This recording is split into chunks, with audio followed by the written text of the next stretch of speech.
Sony A7S3. Sony A7S3 was released today. Actually, it was announced today, as we all know, if you're in this whole photo community. And guess what? I didn't order one. Insert kids going, "Aww" sound. I didn't order a Sony A7S3, which I was very determined to order one. I was decided that I was going to order one, but I didn't order one. Why is that? Well, I gotta explain a little.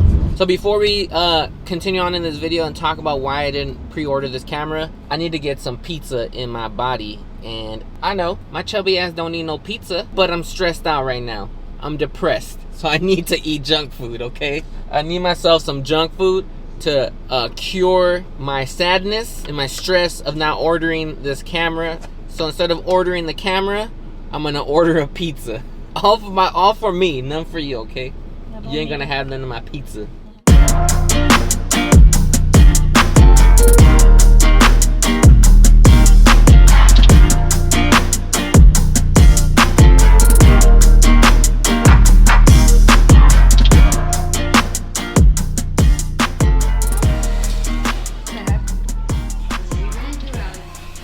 Can you hold the other side?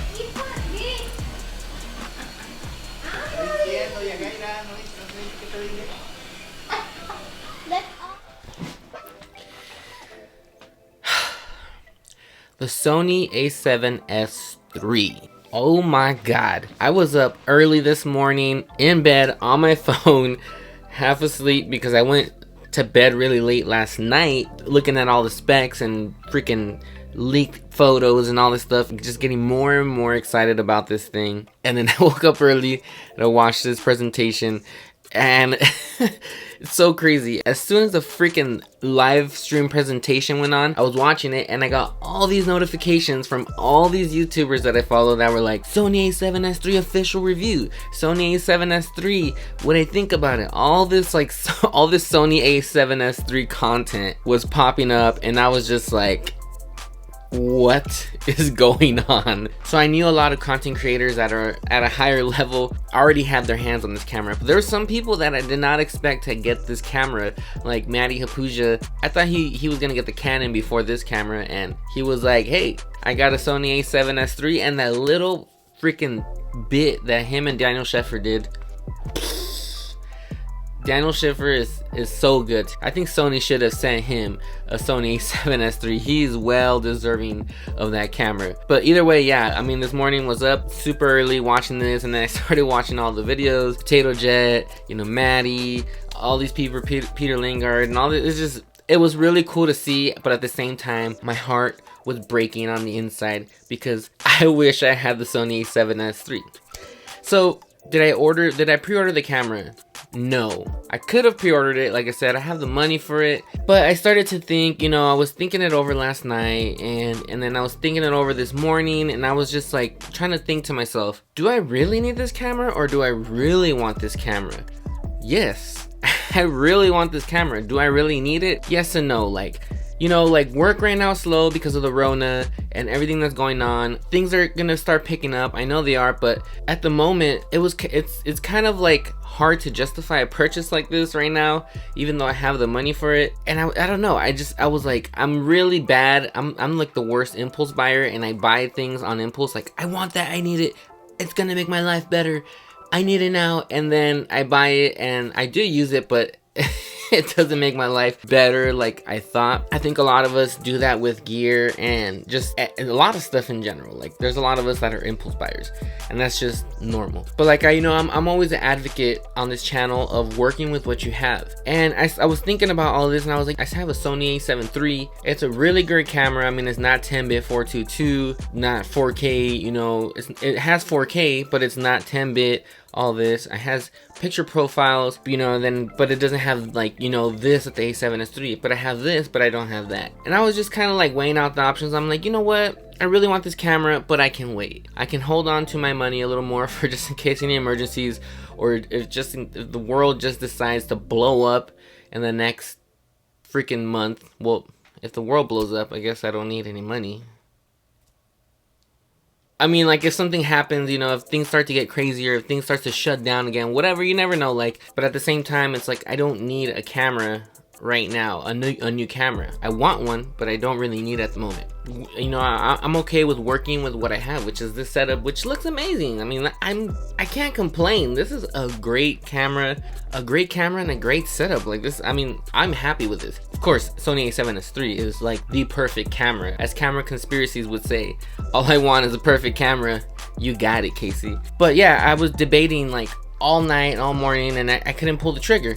It doesn't mean I'm not gonna pull the trigger soon, maybe, or in the next coming months, or anything like that, or maybe even by the time it gets released. Because that's another thing I thought about. I was like, well, even if I don't pre-order it, I mean, hopefully there's still more units out by the time it's released.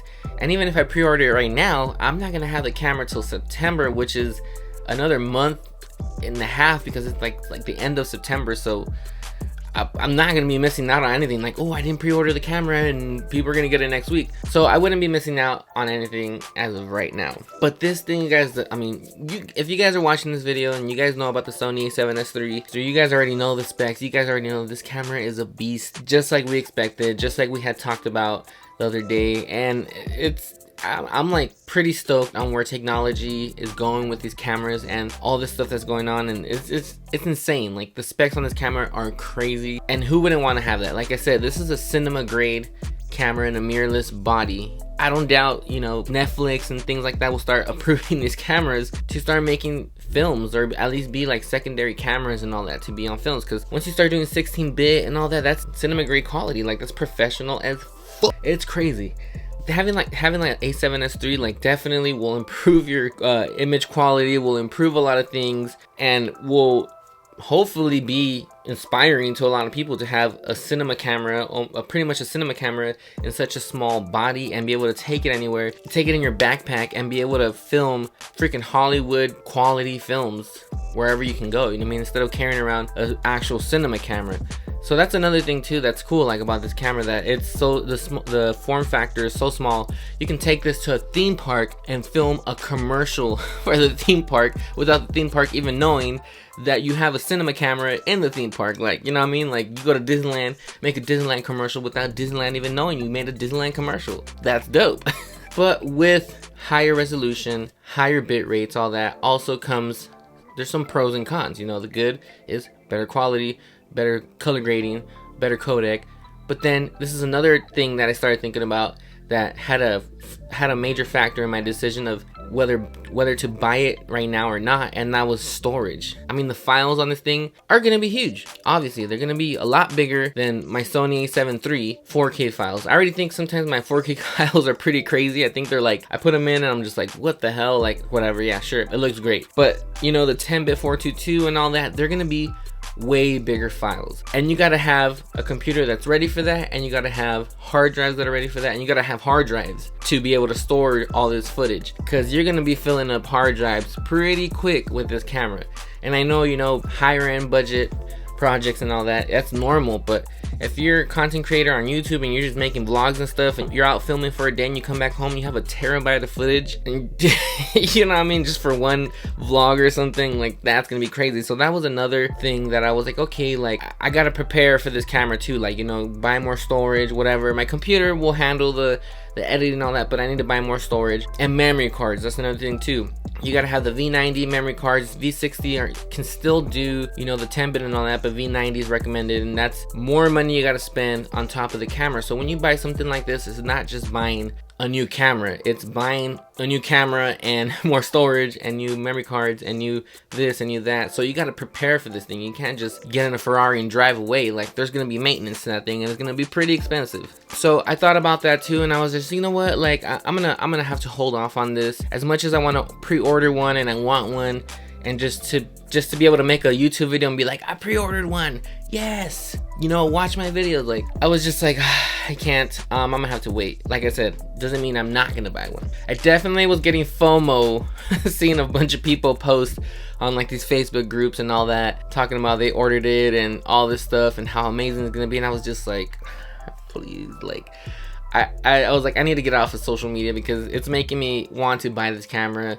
and if I don't get off, I'm gonna buy this camera. You also gotta remember, a lot of these content creators that got the camera or pre-ordered the camera, they're making good money. They're making, you know, some of them are making really good money, some are making decent money on YouTube as well, and they're getting paid to, you know, talk about this stuff, or they're, you know, they got like these sponsorships and all this stuff, so it's a little bit easier for them to, you know, drop the money and just be like, okay, like that's fine, you know, like it's an investment back into their YouTube channel. I don't make any money on this YouTube channel as of right now, so it would be an investment into my business, into my video production business, but like I said, things are kind of slow right now. So do I really need to invest into another camera when things are kind of slow?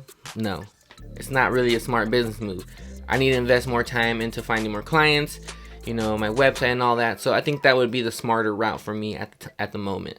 On top of that, you don't need the best gear to create great content or a great story or a great image. Like I said, I'm happy with this right now. Like, this looks great. I love how this looks, and it's not, you know, a C300 or a cinema camera or anything like that. You just gotta make it look good. You gotta be happy with it, and that's all you need. You know, you don't need the latest cinema camera or the latest and greatest. You don't need the R5 or anything like that. So just remember that you don't need to buy the greatest gear to make the greatest content. Trust me. But at the end of the day, I still want that camera. It's amazing, and so excited because, I mean, we've been waiting for a long time for this, and a lot of people have been waiting for this camera, which is, I think, the perfect camera. As Gerald Undone said, this thing is a technical masterpiece. It is. Sony really listened this time, and they really put their cojones on and say, you know what, we're gonna give them what they want. And they gave us a flip screen as well. Another thing too, they're talking about rumors about the A7 IV already. Like, come on, let me try to enjoy this A7S III before you start giving me more FOMO and stress about the A7 IV and make me eat more pizza. Come on, bro. I don't need more pizza. I don't need more stress. Let me take one thing at a time, Sony. Relax. We waited 5 years. Wait a little bit for the A7 IV to come out. Because if you guys get all these pre-orders for the A7S III, and then, you know, in a couple months, by December, you guys are announcing A7 IV and it's just as good or better or something, people are going to be pissed, including myself, if I pre-ordered that camera. So, we'll see. I just want to talk to you guys about this and tell you guys why I ended up not buying this camera at the moment. If you guys didn't see my last A7S III video, watch it right here. If you want to watch some more of my videos, click this video right here. Don't be a butthole and subscribe. Bye. Another big push in the right direction. That's one of the hiccups that I've had. What? Let me cry myself to sleep watching Sony A7S III videos. With the previous A7 models, but at the same time, Sony knows